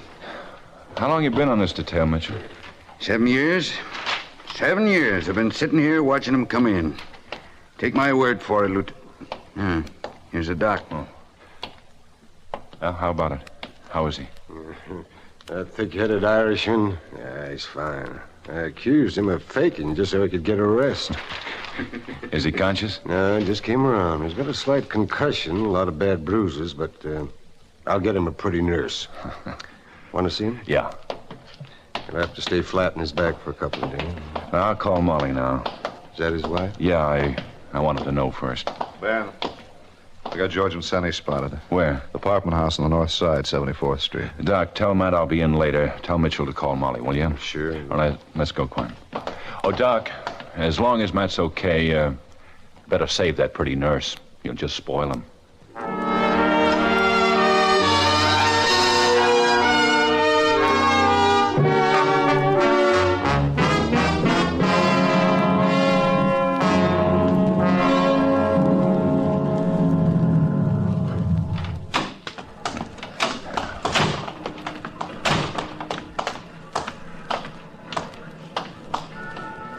How's Matt? He's all right, Asher. Vincenti's on the 3rd floor, 309. We cleared everybody out of the building. Block staked out. 4 men in the back in the alley. 2 men at the side entrance. Anybody inside? 2 men in the lobby covering the elevator and the stairs. Want to come along? Sure.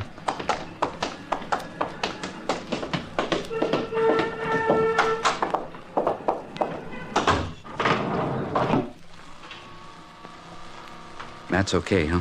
Slight concussion. Yeah, Regillo's playing for keeps. Yeah.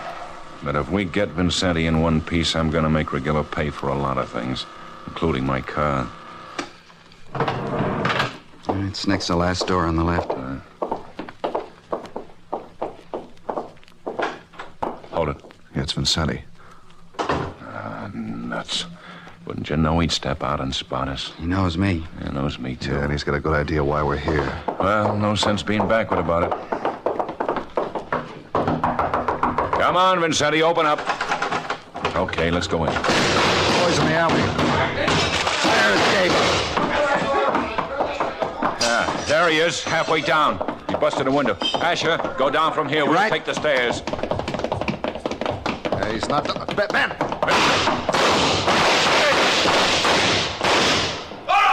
All right, please don't shoot him off, please! Here, here's my gun. Come on out, don't! You okay, Quinn? Yeah. Now, please don't! Oh, shut up. Come on, shoot. Please. That's okay. Come on, shooting. What took you so long, Come on, Asher? shooting, huh?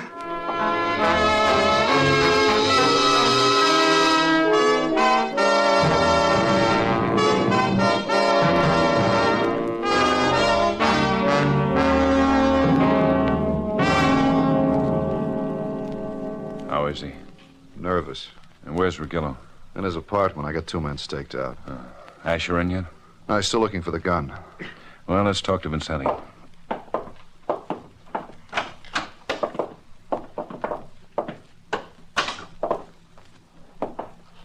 Why'd you kill Luther Griswold, Vincenti? I didn't.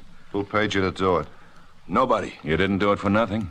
I didn't do it. What'd you do with the shotgun? Look, I don't know what you're talking Luther about. Griswold. Max Regillo. I don't work for Gillo. I don't even know. Why did you blow up Griswold? I didn't, I tell you. We've got Benny Sampson. He said you did. I don't know Benny Sampson. You're lying. You did a stretch together. I don't know him. You didn't do nothing, huh? Yeah, I didn't do nothing. What did you run for? Well, I got scared and I didn't think. You nearly got dead for not thinking.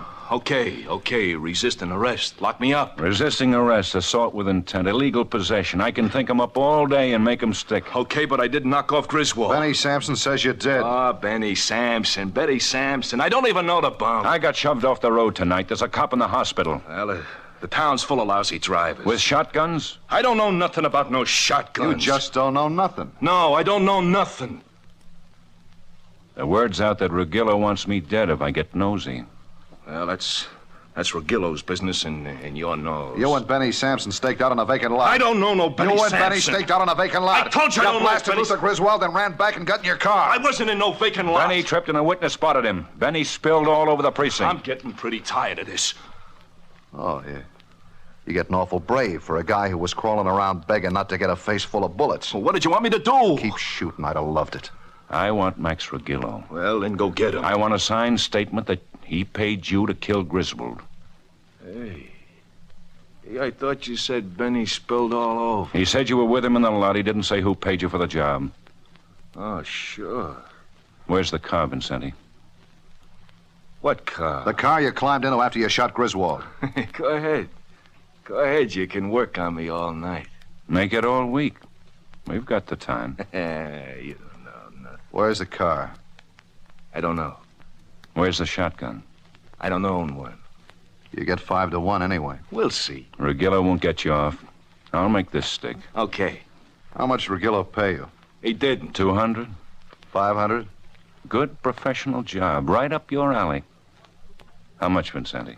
An all-day sucker. Oh, it's very funny, I was only Vincenti. kidding. I was only kidding. Ben? Yeah? You want to see the shotgun? Yeah. Bring it right in. Hello, Vincenti. Found your car. I don't own no car. Garage on 85th Street. Fingerprint boys are on it now. Here's the gun. Mm-hmm. Where'd you find it? Under the back seat. Want me to run it up to ballistics? Yeah. You look awful, Vincenti. You should get more sleep. Okay, take him downstairs and book him. Right, let's go. Hey, you'll never make it stick. I'll make it stick so good you'll burn in a month. Come on, move. Hey, no, wait a minute. No deals now. You're a cinch. Come on. No, wait a minute. Wait a minute. You want Regillo, don't you? What do you want? A break. I can give him to you if you give me a break. The shotgun, the evidence. You'll get first degree. How can I give you a break? You got weight. You can throw it around. Second degree, huh? I'll try. I don't want to hang. I said I'd try. Regillo paid me. And Benny Sampson? Yeah. He didn't give you no statement, huh? Well, we lied a little. You'll forgive us, won't you? It figured. Let's get a stenographer and then go over and spoil Mr. Regillo's dinner.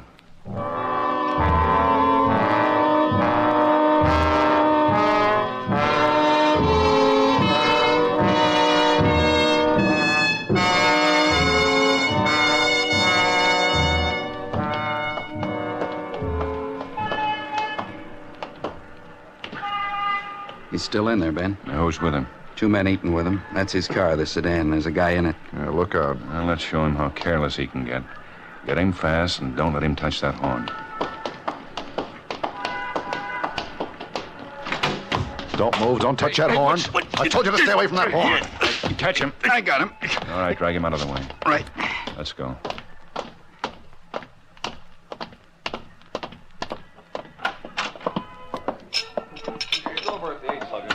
Tom Colvick's place. Oh, yeah. Where's that doll we saw? Is she over there, too?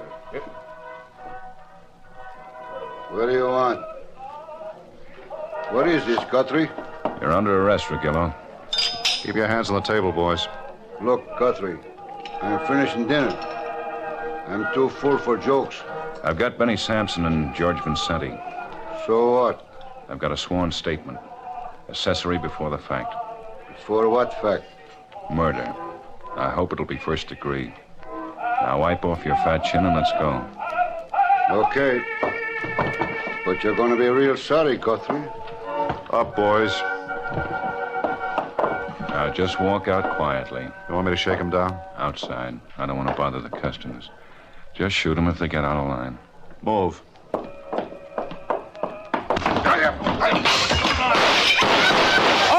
Don't shoot! Don't shoot! All right, you.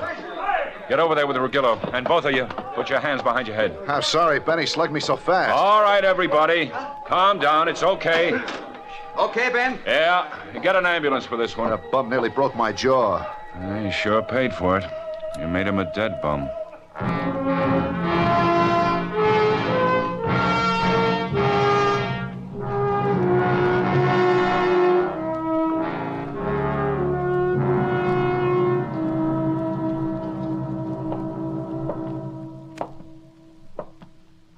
Hi. Well, you look just lovely, man.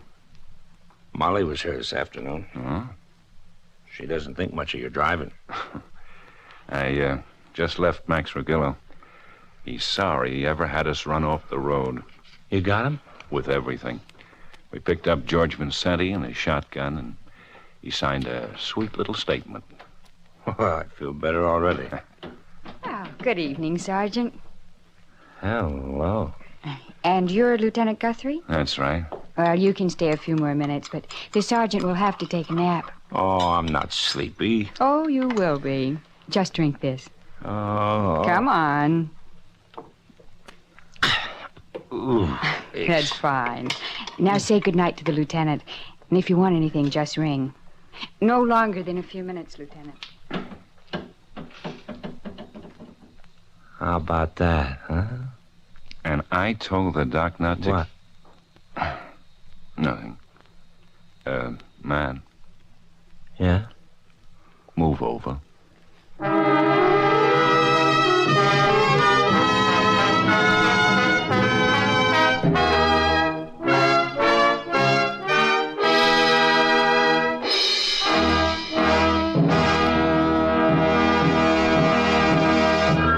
You've been listening to a sample of Detective Tuesday as heard on the Radio Theater channel at oldtimeradiolisten.com.